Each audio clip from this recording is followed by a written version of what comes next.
Hello everyone, मेरा नाम है विशाल। आप सबका स्वागत है स्टॉक बॉक्स के बिजनेस स्टैंडर्ड एनालिसिस वीडियो में। इस वीडियो में हम बिजनेस न्यूज़पेपर्स के कुछ बड़े आर्टिकल्स को डिस्कस करते हैं, एनालाइज करते हैं कॉज और इफेक्ट को। सो बिजनेस न्यूज़पेपर्स में इंटरेस्ट है तो आप इस चैनल को भी सब्सक्राइब कर लीजिए। शुरुआत करते हैं पहले आर्टिकल से। स्टार्टअप्स ऐड कर सकते हैं $1 trillion to economy by FY 2030।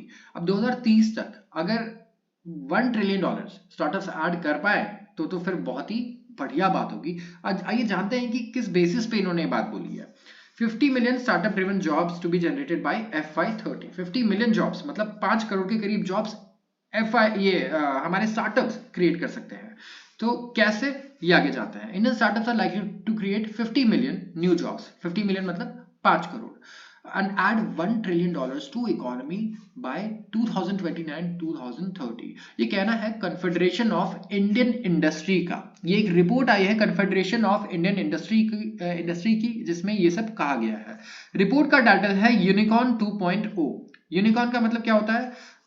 जो भी स्टार्टअप $1 बिलियन की वैल्यू को क्रॉस कर लेता है उसे हम कहते हैं यूनिकॉर्न, ठीक है। एंड डेकाकॉर्न बोलते हैं जो $10 बिलियन के वैल्यूएशन को क्रॉस कर लेता है। तो रिपोर्ट का नाम है unicorn 2.0 adding the next trillion. इनका ये कहना है कि जो साइज है इंडियन इकोनॉमी का ये होगी करीब करीब $7 trillion by 2030, which is really good, ठीक है। एंड इन्होंने ये कहा कि ये पार्टनरशिप में रिपोर्ट बनाई गई है मैकिन्सी एंड कंपनी के। इसमें startups which are valued under $1 billion are or more are called unicorns. ये हमने पहले ही देख लिया। इनका कहना है कि 20 to 25% ऑफ जॉब्स जो इंडिया में क्रिएट की गई हैं पिछले एक दशक में, पिछले 10 सालों में, वो स्टार्टअप्स की वजह से क्रिएट हुई है। और 2030 तक करीब 5 करोड़ नई जॉब्स, ये नई जॉब्स होंगी, इकोनॉमी में ऐड होंगी, वो स्टार्टअप्स के थ्रू ही ऐड होंगी।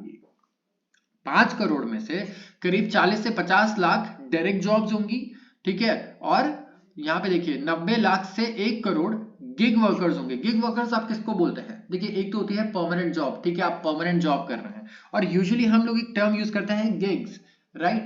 तो आप फ्रीलांस कर रहे हैं एक तरीके से, है ना। तो गिग वर्कर्स वो होते हैं जो परमानेंट नहीं होता इनका काम, राइट, बट ये सीजनल होता है, डिमांड के हिसाब से होता है, राइट। तो gig workers and remaining 35 3.5 crore से 4 करोड़ यहाँ पे मिलियन इनडायरेक्ट जॉब्स आएंगी, राइट। तो डायरेक्टली आप जॉब क्रिएट करते हैं लेकिन आप इनडायरेक्ट जॉब्स भी काफी क्रिएट कर सकते हैं एज अ स्टार्टअप, ठीक है। तो which would be created by suppliers in the value chain. तो रिपोर्ट का ये भी कहना है कि इंडिया ने मिंट किया है करीब 100 यूनिकॉर्न्स बिटवीन 2010 एंड 2023, और कंट्री देख सकती है 300 नए unicorn between 2024 and 2035। Among the sectors retail और ई कॉमर्स सबसे हाईएस्ट ग्रॉस मर्चेंडाइज वैल्यू होगा इनका GMV of 380 to $400 billion.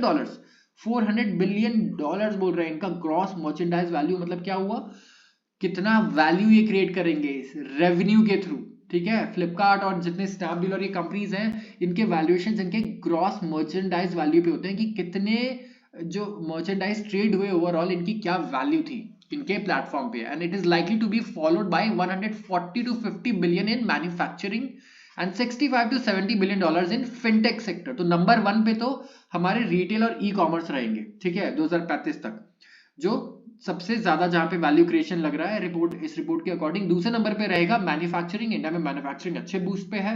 And तीसरे नंबर पे रहेगा फिनटेक सेक्टर। यहाँ पे काफी ज्यादा हमने ग्रोथ दिखाई है, यूपीआई से लेके आप देखिए रुपए, सारा फिनटेक में आता है ये। Moreover agriculture, health care and travel and mobility, telecom, entertainment, education, ये कंट्रीब्यूट करेंगे combination of 260 to 270 billion to the Indian economy by FY 30। So बहुत ही पॉजिटिव आउटलुक है। एंड जो आउटलुक गवर्नमेंट का है एक्चुअली ये उससे ज्यादा ऑप्टिमिस्टिक लग रहे हैं ये सारे reports. So let's see and we are hoping for the best. आते हैं अगले आर्टिकल पे, global supply overhang for Indian steel makers. अब देखिए स्टील इंडस्ट्री थोड़े प्रॉब्लम में है इस वक्त, ठीक है। एनालिस्ट एडवाइस कर रहे हैं cautious stance on steel sector due to combination of factor. Analyst जितने भी हैं वो कह रहे हैं कि स्टील सेक्टर से थोड़ा कॉशियस रहिए। क्यों? क्योंकि चाइना ने मेंटेन किया है मोमेंटम ऑन स्टील एक्सपोर्ट्स। मैं आपको बता दूं दुनिया का सबसे बड़ा प्रोड्यूसर, स्टील का प्रोड्यूसर कौन है? चाइना। नंबर 2 पे कौन आता है? इंडिया। लेकिन ये भी एक फैक्ट है कि सबसे बड़ा कंज्यूमर भी चाइना ही है, ठीक है। ये कंजम्पशन भी बहुत ज्यादा करता है स्टील की। तो दिक्कत यह है कि कंपैरिजन अगर आप करें तो बहुत ही बड़ा गैप है नंबर 1 और नंबर 2 के बीच में, बहुत ही ज्यादा। यहाँ इंडिया से कई गुना ज्यादा स्टील प्रोड्यूस कर देता है चाइना। तो अब चाइना में ग्रोथ कम हो रही है तो ये क्या कर रहा है, ये स्टील को एक्सपोर्ट कर रहा है। तो ग्लोबल मान लीजिए ये है, ये ग्लोबल डिमांड है, ठीक है, ग्लोबल सप्लाई है ये। अब इसमें मान लीजिए इंडिया पहले एक्सपोर्ट करता था, अब इसमें कैपेसिटी एक्सपांशन हो गया, चाइना ने भी अपना ये ऐड कर दिया इतना और यहाँ पे, ठीक है। तो यहाँ पे आप देखेंगे, अगर मैं इसको इस तरीके से दिखाऊं, अगर ऐसे भी नहीं तो, कि ये इतना पोर्शन था, ठीक है, ये इंडिया कवर कर रहा था, एक्सपोर्ट कर रहा था। अब क्या हुआ, इतनी सप्लाई है, ठीक है, और डिमांड मान लीजिए इतनी है। अब क्या हुआ, इस सप्लाई में चाइना आ गया और उसने यहाँ अपना भी ये बिठा दिया कि भाई मैं और एक्सपोर्ट करूंगा, और ज्यादा एक्सपोर्ट करूंगा पहले से, और एक्सपोर्ट करता रहूंगा क्योंकि मेरे यहाँ डिमांड कम है। तो अब सप्लाई क्या हुआ, सप्लाई इतनी बढ़ गई, ठीक है, ये पूरी सप्लाई हो गई है, डिमांड तो अभी भी, डिमांड उल्टा और श्रिंक हो गया है। क्यों, अब देखिए जापान रिसेशन में है, यूके रिसेशन में जा रहा है, जर्मनी में ग्रोथ रेट कम है, चाइना में कम है, तो क्या हो गया, डिमांड और कम हो गया। तो बेसिक इकोनॉमिक्स है, राइट, यहाँ पे तो ये हमें देखने को मिल रहा है। तो अगर आप ट्रेड डेटा देखेंगे जनवरी फरवरी 2024 का, तो चाइना की जो फिनिश्ड स्टील एक्सपोर्ट है ये 31% बढ़ी है ईयर ऑन ईयर, काफी ज्यादा बढ़ी है। एक्सपोर्ट ज्यादा है क्योंकि डोमेस्टिक डिमांड है ही नहीं, चाइना के अंदर डिमांड हो नहीं रही स्टील की, राइट। वहां तो हाउसिंग क्राइसिस चल रहा है इस वक्त, अगर आप देखें प्रॉपर्टी डेवलपर्स जितने भी है बैंकरप्ट हो गए हैं। तो जो स्टील यूज होना था, अब ये दूसरी कंट्रीज को बेच रहे हैं, अब उन कंट्रीज को सस्ते दाम पे बेच रहे हैं, तो ओवरऑल इंडिया को भी दाम कम करना पड़ रहा है कि नहीं, क्योंकि हमारे से कोई महंगे दाम पे तो नहीं लेगा। तो यहाँ पे आप देखिए जो पीआरसी गवर्नमेंट है, back China metallurgical industry planning and research institute, इन्होंने फोरकास्ट किया है कि चाइनीज स्टील कंजम्पशन ड्रॉप होगा 1.7%, 1.7% ड्रॉप होगा चाइना का कंजम्पशन। और आयरन और इंपोर्ट्स जो है चाइना के, वो स्टिल ये इंप्लाई कर रहे हैं कि स्टील प्रोडक्शन और एक्सपोर्ट्स हाई ही रहने वाले हैं। तो चाइना स्टील प्रोडक्शन को कम नहीं कर रहा कि भाई हमारा यहाँ डिमांड कम है तो प्रोडक्शन को कम कर दे, नहीं, प्रोडक्शन उतनी रख रहा है और जो सरप्लस स्टील है उसे एक्सपोर्ट कर दे रहा है। तो इसीलिए इंटरनेशनल मार्केट में स्टील के प्राइसेस काफी कम होते हुए नजर आ रहे हैं। अगर आप देखें जो ग्लोबल प्राइसेस हैं, they are likely to see downward pressure, downward के प्रेशर रहेगा यहाँ पे, ठीक है। और डोमेस्टिक इंडियन स्टील मेकर्स, इनको स्प्रेड करना पड़ेगा कंप्रेशन डिस्पाइट रोबस्ट डिमांड। तो हमारे डिमांड इंडिया में तो बढ़िया है, लेकिन स्टिल डोमेस्टिक स्टील मेकर्स को यहाँ लॉस झेलना पड़ेगा। स्पेशली जो आप देखें यहाँ पे एक्सपोर्ट ओरिएंटेड है, उन्हें तो दिक्कत होगी ही, लेकिन जो इंटरनेशनल बाजार की वजह से इंडिया में भी स्टील के दाम पे फर्क पड़ता रहेगा। तो कंसेंसस एस्टिमेट जो है स्टील रेवेन्यू के और अर्निंग्स के, ये फैक्टरिंग नहीं कर रहे हैं स्प्रेड कंप्रेशन एंड वैल्यूएशन अभी भी हाई साइड पे है। तो आप देखिए यहाँ पे जितनी भी स्टील से रिलेटेड कंपनी है, ठीक है, एंड एक्सपोर्टर्स हैं, इनके लिए ये कोई बहुत ही अच्छी न्यूज नहीं है। एंड ये वेट करते रहेंगे कि किस तरीके से कोई ऐसी पॉलिसी आए चाइना में कि वो स्टील के या तो प्रोडक्शन को कम करे या तो एक्सपोर्ट्स को वो कम करे। सब लोग प्रे करेंगे कि चाइना में डिमांड वापस आ जाए, ग्रोथ वापस आ जाए। अगर आप देखें थर्मल कोल डिमांड, ये भी ज्यादा है क्योंकि इलेक्ट्रिसिटी डिमांड बढ़ रही है, तो यहाँ पे अपवर्ड प्रेशर रहेगा कॉस्ट फ्रंट पे यहाँ पे, ठीक है।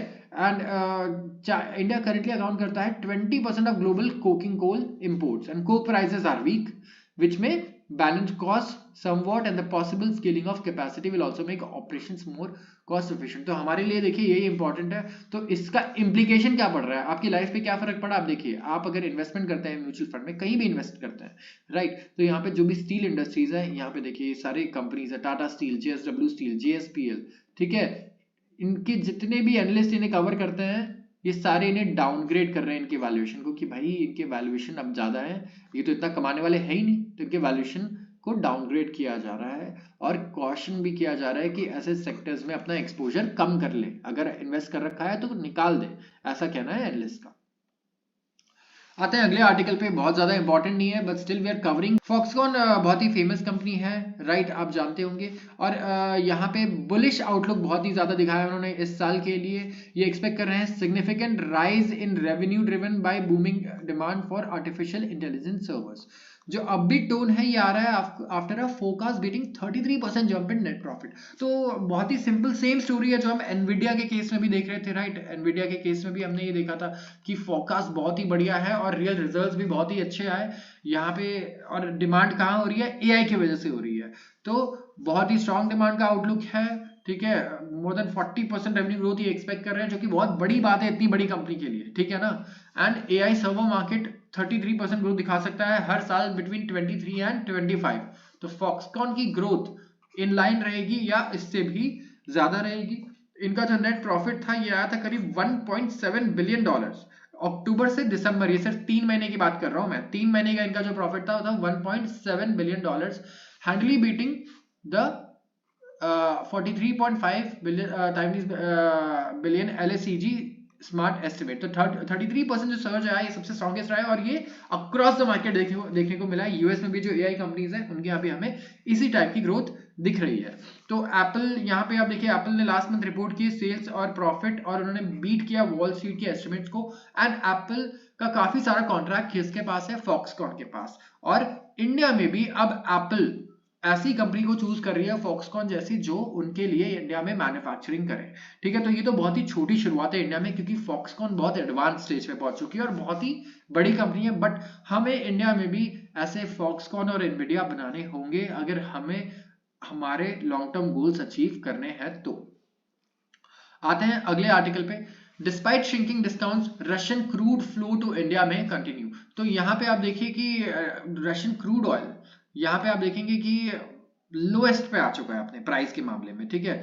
यहाँ पे बहुत सारे इकोनॉमिक फैक्टर्स आ गए हैं, बीच में यूएस ने और ज्यादा स्ट्रिक्ट कर दिया था। एंड जितने भी रशियन ऑयल कैरी करने वाली कंटेनर्स थे उन पे भी काफी ज्यादा स्ट्रिक्ट एक्शन ले रहा था। तो despite discount, Russian crude oil which fell to lowest since Ukraine war began and rising sanctions and import volumes from the country will remain stable. तो आर्टिकल का कहना है कि despite the discounts on Russian crude oil, अभी lowest पे आ चुका था ये, तब भी जो इंपोर्ट है हम रशिया से करते ही रहेंगे रशियन ऑयल का, ये रिफाइनरी ऑफिशियल्स का कहना है। एक एपेटाइट बन गया है रशियन क्रूड के लिए, और शिपमेंट्स यहाँ पे कम नहीं होने वाली जब तक कि कुछ बहुत ही बड़ा अनाउंसमेंट नहीं आता या बड़े टॉक्स नहीं होते हैं। और ये ऐसे ही सिर्फ एक ऑफिशियल का नहीं कहना है, बाकी ऑफिशियल्स भी ये कह रहे हैं और पॉइंट आउट कर रहे हैं कि जितने भी मेजर रिफाइनरीज हैं वो प्लान कर रहे हैं कि वो रशियन क्रूड रिसीव करेंगे in the next few months. Officials ने ऐड किया कि रशियन शिपिंग फ्लीट्स ये सैंक्शंस में रहेंगी, और India is increasingly seeing shipments by tankers aligned with G7 nations. तो यहाँ पे अच्छा खासा प्राइस डिक्लाइन हो गया है, स्टिल इससे कुछ फर्क नहीं पड़ रहा क्रूड का प्राइस डिक्लाइन होने के बाद भी। एंड रशिया इंडिया का सिंगल लार्जेस्ट सप्लायर रहा है क्रूड ऑयल का for 17 straight month as of February, ठीक है, which is a very big news, क्योंकि 17 स्ट्रेट मंथ पे हम सबसे ज्यादा ऑयल रशिया से इंपोर्ट कर रहे हैं। रशिया का जो शेयर है इंडिया के क्रूड ऑयल इंपोर्ट्स में ये बढ़ चुका है 32% इन February from 25% in January and 31% इन दिसंबर। तो जब ये जनवरी में 25% आया, कई लोगों को लगा कि अब हम रशिया से ऑयल नहीं लेंगे, और यूएस वगैरह का प्रेशर भी बहुत है इंडिया पे, आपने देखा होगा। यूरोपियन यूनियन कंट्रीज भी हमें कह रही थी कि आप क्यों इनसे इंपोर्ट कर रहे हैं oil and all that, but India ने किसी की बात नहीं मानी। इंडिया के लिए सबसे इंपॉर्टेंट है 140 करोड़ लोग जिनके लिए इस वक्त ऑयल प्राइसेस बहुत इंपॉर्टेंट है, और हमारी इंडस्ट्रीज जिन्हें सस्ता एनर्जी मिलना बहुत ही ज्यादा जरूरी है। तो उसी के अकॉर्डिंग इंडिया ने डिसीजंस लिए, ठीक है। और यहाँ पे हम सबसे ज्यादा ऑयल इंपोर्ट कर रहे हैं अभी भी रशिया से। तो यहाँ पे ये पूरी स्टोरी है जो अभी तक हुआ है, बट ये हम इतनी बार कवर चुके हैं कवर कर चुके हैं that it is not very important for us इसे दोबारा कवर करना। आखिरी और लास्ट आर्टिकल यहाँ पे देखिए, AI enhance phones in search for numbers. अब जितने भी स्मार्टफोन्स थे उनमें कंपटीशन रहता था कैमरास को लेके, राइट, बेटर एल्गोरिथम्स किसके होंगे, बेटर चिपसेट किस में होगा, हार्डवेयर किस में होगा, ठीक है। लेकिन अब एफर्ट्स लगाए जा रहे हैं कि इंटीग्रेट किया जाए आर्टिफिशियल इंटेलिजेंस को विद स्मार्टफोन्स, क्योंकि हार्डवेयर अब बहुत ज्यादा बड़ा डिफरेंशिएटर रह नहीं गया है फोन्स के लिए। गूगल ने इसके बारे में बात की कि एआई ड्रिवन एनहांसमेंट्स ला रहा है वो पिक्सल सीरीज में सिंस इट्स इंसेप्शन इन 2016। लेकिन पिक्सल 8 प्रो जिसमें एआई एनहांसमेंट्स हैं, ये इसकी कॉस्ट है 85,000 रुपीज ऑन Amazon, बहुत ही ज्यादा महंगा है, ठीक है। और अगर आप देखेंगे तो अब मुझे लगता है टाइम आ गया है कि चाइनीज फोन्स में भी इतना ज्यादा एक्सेल ना कर पाए against Indian companies, against American companies या कोरियन कंपनीज, बिकॉज चाइना हमें नहीं पता कि एआई के मामले में कहां स्टैंड करता है, राइट। ऑफ कोर्स एंड्रॉइड से उनकी पार्टनरशिप होगी, बट जो मेजर एआई के फीचर्स हैं गूगल वो पिक्सल में देगा, राइट। एंड एप्पल भी वी आर एक्सपेक्टिंग कि अच्छे AI एनहांसमेंट्स लेकर आएगा अपने फोन में। तो यहाँ पे हो सकता है कि अब चाइनीज कंपनीज को काफी ज्यादा प्रॉब्लम फेस करना पड़े, कंपटीशन फेस करना पड़े इन टर्म्स ऑफ AI। तो we are looking at possible infection in India. Samsung, the South Korean giant, is offering AI enhancement features in its phone Galaxy A55 5G and A35 5G। इन दोनों phone में AI enhancement आ गया है, यहाँ पे India में available भी है and price शुरू हो रहा है 28,000 से और A55 का शुरू हो रहा है 37,000 से। एंड एक्सपर्ट्स का क्या कहना है कि डेमोक्रेटाइजेशन हो रहा है AI enabled फोन्स का, ठीक है। यहाँ पे अब AI is the next big thing in phone. अब फोन कितने ज्यादा AI अडेप्टेड हैं, ये एक बहुत बड़ा सेलिंग पॉइंट होने वाला है अगले कुछ सालों में। AI enhanced features by bringing them on two new phones in affordable। तो देखिए यहाँ पे तो ये अपने बिजनेस के बारे में बात कर रहे हैं सैमसंग, क्योंकि उन्होंने 2 फोन्स में भी ये फीचर्स लेकर आए हैं, ठीक है। बट पोटेंशियल अपग्रेडर्स यहाँ पे कौन होंगे? वो लोग जो नए फोन्स खरीद रहे हैं 15 से 20,000। ये एक ऐसी रेंज है जहां सबसे ज्यादा आप कह सकते हैं इंडिया में फोन बिकता है। 10,000 से लेके 20,000 का जो रेंज है, यहाँ पे अच्छे खासे स्मार्टफोन्स बिकते हैं। एंड इन यूजर्स के लिए आप क्या लेके आ रहे हैं, ये सबसे ज्यादा मैटर करता है किसी भी कंपनी के लिए। तो सैमसंग ने कहा है कि उन्होंने रिकॉर्ड 2.5 लाख प्री बुकिंग देखिए अपने S24 के लिए, जो कि पहला कंप्लीट AI फोन होगा। एंड ये लॉन्च हुआ इंडिया में as well as globally on January 18। Pre bookings सबसे सक्सेसफुल S सीरीज की रही है ये अभी तक। And AI infusion into smartphone in India is not left to Samsung. अब चाइनीज की बात कर रहे थे, Xiaomi 14 लॉन्च हुआ 7 मार्च को, जिनके पास AI एनहेंस फीचर्स हैं with quad camera setup, 4 camera है एंड AI टूल्स हैं, जिसकी वजह से यूजर्स ट्रांसक्राइब कर पाते हैं कॉन्फ्रेंसेस को रियल टाइम में, या फिर डिस्क्राइब कर पाते हैं photos for AI to locate. इसकी प्राइस है 70,000 Xiaomi 14 की, विच इज वेरी एक्सपेंसिव अगर आप देखें तो, क्योंकि गूगल पिक्सल भी AI फीचर्स दे रहा है और ये दे रहा है 85,000 में। ऑफ कोर्स हार्डवेयर में दोनों के डिफरेंस होगा, but still we have to see. And still हम कवर कर रहे हैं US, कोरिया और चाइनीज फोन्स के बारे में, but we are still lagging behind कि इंडियन कंपनीज कब एक स्मार्टफोन लॉन्च करेंगी, कब वो AI पे वर्क करेंगे। We are still waiting for this and we still have to see कि अगले 5 सालों में हम ये चीज में अपना कुछ प्रॉपर सेटअप कर पाते हैं या नहीं, प्रॉपर एक इंफ्रास्ट्रक्चर बिल्ड कर पाते हैं, यानी कि हम भी इस तरीके की स्मार्टफोन्स और फ्यूचरिस्टिक जो टेक्नोलॉजीज हैं, AI है, इस पे हमारी कंपनीज भी काम कर पाए। सो आज के लिए बस इतना ही। अगर आपको वीडियो पसंद आई हो तो जरूर इसे लाइक करें और चैनल को सब्सक्राइब करना बिल्कुल ना भूलें। धन्यवाद।